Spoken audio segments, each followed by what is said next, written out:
নন্দিত কথা সাহিত্যিক হুমায়ূন আহমেদের ১৩তম মৃত্যুবার্ষিকী আজ।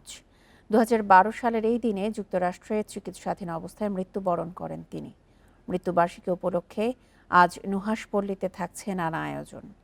পাশাপাশি লেখকের জন্মস্থান সহ সারা দেশেই থাকছে হুমায়ূন ভক্তদের নানা অনুষ্ঠান।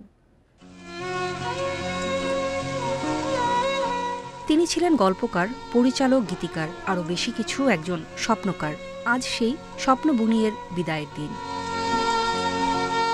হুমায়ূন আহমেদ বাংলা সাহিত্যের আকাশে এক উজ্জ্বল নক্ষত্র, যিনি ছিলেন শব্দের জাদুকর। ২০১২ সালের এই দিনে নিউ ইয়র্কের এক হাসপাতালে থেমে যায় এক আশ্চর্য কণ্ঠ, যার গল্প বলার ঢঙে ছিল জাদু। কিন্তু পাঠকের মন থেকে কি তিনি কখনো বিদায় নিয়েছেন?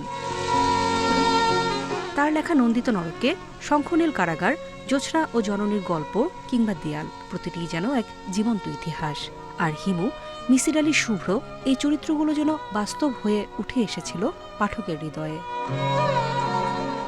তিনি শুধু লেখেননি, বানিয়েছেন চলচ্চিত্র। আগুনের পরশমণি, শ্রাবণ মেঘের দিন, দুই দুয়ারি, ঘেটুপুত্র কমলা, এসবে জীবনের এক অন্য ভাষা খুঁজে পেত দর্শক। আর ছোট পর্দায় এইসব দিনরাত্রি, কোথাও কেউ নেই, অয়ময়, বহুব্রীহি, এসব শুধু নাটক ছিল না, ছিল সময়ের দলিল। বাকের ভাইয়ের ফাঁসি ঠেকাতে যে জাতি চিঠি লিখেছিল রাষ্ট্রপতিকে, সেটা ছিল হুমায়ূন আহমেদের কলমেরই ক্ষমতা।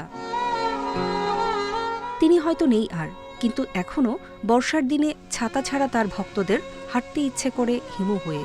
আত্মজিজ্ঞাসার সন্ধানে কেউ কেউ খুঁজে ফেরে মিসির আলীকে, আর কেউ কেউ এখনও বিশ্বাস করে শুভ্রর মতো ভালো থাকা সম্ভব। মৃত্যুর ১৩ বছর পরেও হুমায়ূন আহমেদ আছেন, কখনো একটা পাতায়, কখনো পর্দার ধুলোয়। তিনি আছেন কারণ তিনি ছিলেন শুধু লেখক নন, ছিলেন এক ভালোবাসার নাম। নূরে জান্নাত, ইন্ডিপেন্ডেন্ট নিউজ।